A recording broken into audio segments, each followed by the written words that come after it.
The following program is part of Black Squirrel Entertainment.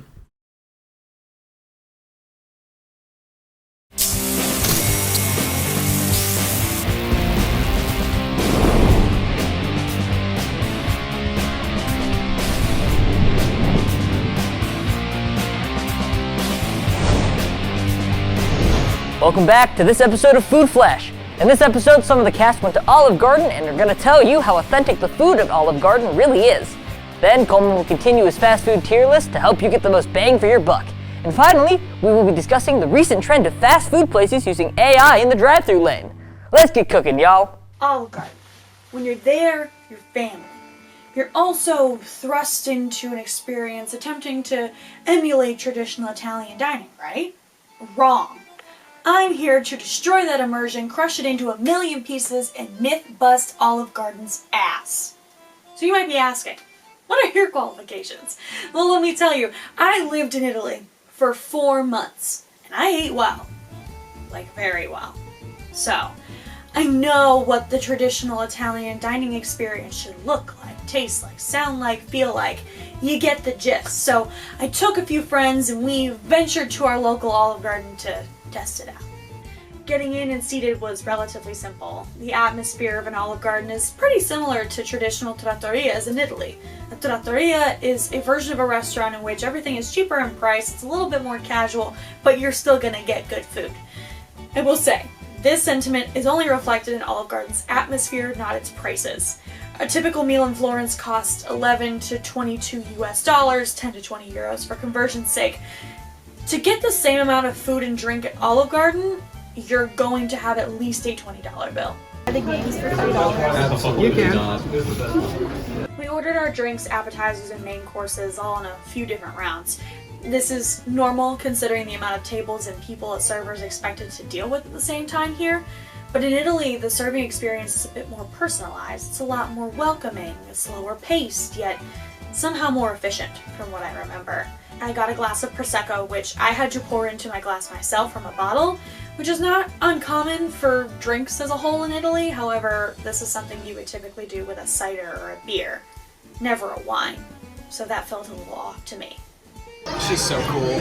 Our first course came in swiftly after our drinks were delivered. Cam, Jillian, and I all got the chicken and gnocchi soup.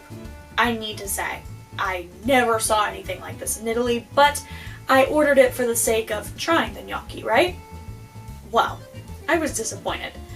This bowl had 2 pieces of chicken, 1 piece of gnocchi, and when I ate it, it was gummy at best. It was gross. And the rest was just completely tasteless, so I was very frustrated. Anthony and Wyatt strayed a little bit from the group. Anthony got a bowl of zuppa toscana, which I had never seen when I lived in Tuscany, and Wyatt had a bowl of salad to himself, which I also never saw, with the exception of a few salads in a touristy restaurant in Rome. A zuppa toscana is not very common for me to see because the soups were lumped in with the pasta courses at most restaurants. So I wasn't really looking at the soups when I had the pasta dishes of my dreams sitting right in front of me. Anthony said his soup was flavorful and he had pretty big slices of potato. That's great. Couldn't tell you if that was something that they actually served in Italy. Bread was also common at most bigger restaurants, so Olive Garden did get this right, albeit in a different shape than normal, and we all indulged in the bread, to say the least. That's not crazy. Thanks, pal. After our appetizers, the pasta came in hot. No pun intended. Jillian and Cam both got dishes of Alfredo, I got a dish of rigatoni with marinara, and Anthony and Wyatt both got 2 different kinds of carbonara. I'll get to those in a minute. After looking at all of the options for pasta dishes, none of them resemble what you'd see on a menu in Italy. After cross-referencing the menu from my favorite restaurant in Florence, Trattoria Zaza, I can easily say that the 2 menus do not share anything except penne with tomato sauce. That's it. Alfredo is an American creation with an Italian dish called cacio e pepe, somehow not making the trip overseas. And the carbonaras that Anthony and Wyatt ordered could not have been further off. A traditional Roman carbonara has 4 ingredients aside from the actual pasta. The sauce is made out of pecorino cheese, egg yolks, and pepper, Those are all mixed together, and then guanciale is added into the mix. Guanciale is the cheek of the pig, and it's very salty and savory and not bacon, which is what we use here because for whatever reason we don't use guanciale, we use bacon. The flavor profiles are obviously going to be different there, and in addition to that, carbonara should not be as widely spread as it is in the United States. Carbonara in Rome is unique because it's a bright yellow because of the use of the egg yolks there. We wouldn't even order carbonara much outside of Rome because it's a traditional Roman dish. Florence has Florentine steak, Venice has seafood. You get the idea. It's not something that you would order outside of the city it was made because it's not going to be as good. Anthony and Wyatt's carbonaras looked more like the two other Alfredo dishes on the table than anything else. And they either had chicken as their protein or chicken and shrimp.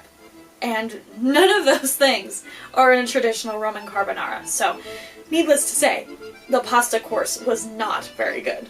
After we ate, we all felt very full. Like unbuttoning the top button of your jeans full. This was not common in Italy either.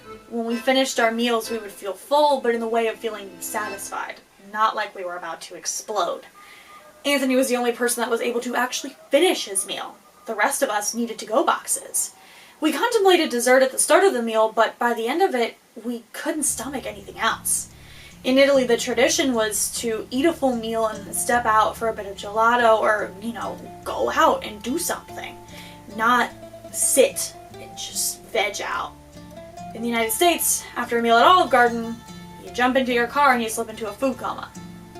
That's not the best end to your dining experience, if you ask me. In terms of accuracy to the Italian dining experience, I need to give Olive Garden like a 3 out of 10. There were barely any redeeming qualities to the experience, and even though I had a great evening with my friends, the food that we ate and the drinks that we drank did not necessarily reflect that. If I were looking for a restaurant to emulate the experience that I had while living in Italy, Olive Garden is the last place that I would go to. Do better, Olive Garden. I beg. What up, my food lovers? Previously on Food Flash, we started to conduct a tier list on which fast food apps are the best for features, cost, and exclusivity. Today, we're going to continue from where we left off. Last time, we covered McDonald's, Wendy's, and Chipotle. Now, since that previous part, I felt that there was some slight inaccuracy, so I'm going to specifically bump down Chipotle from A tier to B tier, because looking back, I've realized the reward building is a bit too subpar based on what credit I gave, even with the pro of app exclusive items, so it's going in B tier. With that out of the way, first up we have Taco Bell is one of, if not the biggest Mexican-inspired cuisine chain there is, and is also literally on the same street that Wendy's and Chipotle are on, which is adjacent to campus. So because of that, students are going to go there a lot. But how good is the app? Well, on the homepage, you have a featured items section, the menu tab to pick out your items, a rewards section that tracks your member tier and point status plus member accesses, a check-in for a drive-thru code, and a profile page to customize your settings. But this time, it's simply for every 250 points you get, you can exchange for a free item off of a list based on what tier you're in, and unfortunately, minimal offers are present, except for occasional promotions. So outside looking in, this may sound like a worse version of Chipotle's app, but the comeback here is not only does Taco Bell have online exclusives, their online exclusives come in the form of meals that can significantly save you money. Stuff like the Build Your Own Cravings box, the meal for 2, the meal for 4, the drinks party pack, etc. can save you significant deals on combos of items compared to ordering them in person. If that in itself isn't amazing enough, they even have a feature that recommends you a particular meal based on your budget, ranging anywhere from $5 to $25. This is honestly great if you want to mix and match what you get and struggle with what to order sometimes. Now sure, you do still have to work for your rewards technically, but considering the fact that the online exclusive meals make such a cheap combo of items compared to ordering them individually, it honestly makes up for it and then some, because you could get a Crunchwrap Supreme for $6, or you could pay $6 to get a Crunchwrap Supreme plus 3 other menu items, including a drink. You tell me what's the better value there. And I'll admit it, the Taco Bell app is what I use the most for all of these features that I mentioned. So I am comfortably sticking Taco Bell in top S tier. Such great savings. I am truly living Mas. now that we got done talking about Taco Bell, let's switch gears a little bit. Instead of talking about a fast food, let's talk about a fast drink. The Starbucks logo would look like from behind. What Taco Bell has become for the Mexican-inspired cuisines, Starbucks has certainly become for the coffee and roasteries industry. And conveniently has 2 shops dead smack in the middle of campus. But Cohlman, you may say, you can't use mobile ordering for the KSU, Esplanade, or library locations. Well, easy solution. Just go to the Starbucks on Main Street. You can mobile order there. So when looking in their app, we have a general news page, a feature to scan in our QR codes for stars, an order page with the full menu, a page to create a custom electronic gift card, and an offers page. To start with the positives, the user interface is very clean. I find it very easy to navigate without having to use the search bar. Secondly, it does a really good job compared to other restaurants on highlighting what's sold out and what's available. But to be honest, that is where a lot of the positives end. Because how does the rewarding building work? Well, it uses stars as currency. Cute. Stars. Starbucks. For 25 stars, you can customize your drink, including adding espresso shots and syrup. 100 stars gets you a brewed hot or iced coffee. 200 gets you a handcrafted drink, and so on and so forth. Now, why do I bring this up as a negative? Well, for one reason. You only get 1 star per US dollar. So to even earn just espresso shots and syrup in your drinks, you have to pay $25 in subtotal before you can even activate that in a future order. And then, if you want to even just get a free ordinary drink, you gotta pay $100. At this point, it just takes so long to save up for a lot of the Starbucks drinks that you're really gonna want, that even with how expensive it is and how much you would order to build up for it, it's going to take such a long time to build up and save any money in the long run.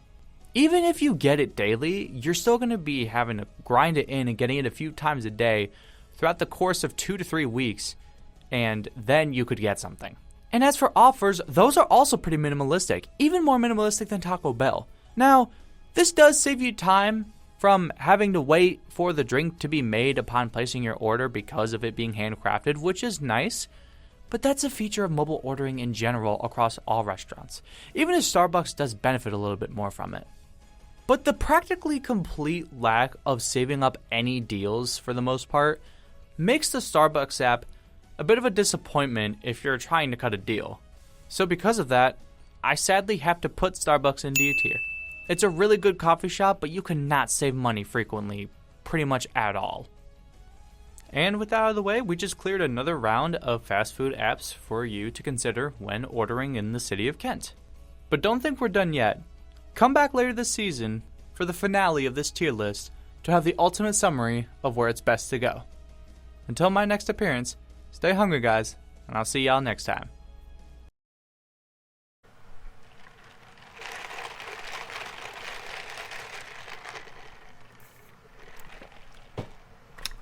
Let's talk about Taco Bell. So a little while ago, Taco Bell decided to launch an AI drive-thru at their locations. This was something that I myself actually did experience in person at one point, and I thought it was really weird. If you don't know what it is, it's basically kind of like, you know, you're talking to Siri on the drive-thru, like it'll say like, please state what you want to order, and then you go in, you say 5,000 water cups as any normal being would. But it really perplexed me because, you know, this is something that like feels really, really weird and unethical. It also makes it like feel way less like natural, obviously. I mean, you're not talking to any natural being, so I mean, that's part of it, but like, you know, the conversation itself feels incredibly weird, and I was kind of pissed off when I like first encountered it. So I figured I'd go back to Taco Bell and see if they had the AI again, because it has been a minute. And I did want to go ahead and see like what would happen. So this is how it went. All right, we're here at the disclosed Taco Bell location. We're gonna try and see if the AI is there. If it's not, that'll suck. But if it's there, you'll get to see me talk to it and interrogate it. I'm kidding. We're gonna go order like normal just to see how it works. Let's go. Hi, this is Taco Bell. How are you doing today? Doing good. How about you? So it turns out that Taco Bell did not have the AI drive-thru when I went to it. I don't know what the reason for that could have been. It could have been like backlash. It could have just been like the location I went to specifically was like, you know, not gonna want to do that anymore. I'm not sure what it was, but clearly it wasn't there. All right, they did not have the AI thing, which is kind of unfortunate, but it might not be in service anymore.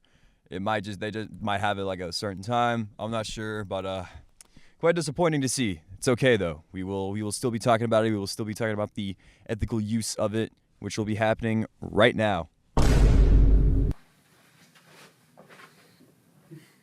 I am here with another analyst on food situations, PhD and master's degree in analytics of Fisher Bashir.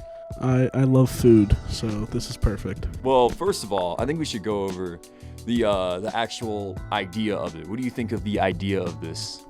I like it. It is just a little bit weird on how it's kind of formatted, I guess. I mean, I don't know a ton about it, but I know like there's been obviously stupid clips of like 5,000 water cups and stuff like that. So it is kind of like it's kind of baiting people into doing that if you're trying to be like funny about it. Yeah. But overall, the idea of having an AI drive-through, it's good and bad. Good because it probably makes it a little bit simpler, but it also takes away people's jobs and like customer service stuff. So that's the other aspect of it. That is something else I did kind of want to lead into, you know, the fact that like there are going to be jobs taken away from this. I'm sure people who like work at Taco Bell still get to like cook and whatnot, and they don't care, but like, you don't know. Some people that could be the only thing that they do. So, I mean, what do you think about that? As someone who does like at home, I do work in like food service and stuff. My store doesn't have a drive-through, but I know there's other Grader's locations that do. There is kind of that value where I'm like, well, dang, like what if I'm someone who, you know, likes working a drive-through or something like that?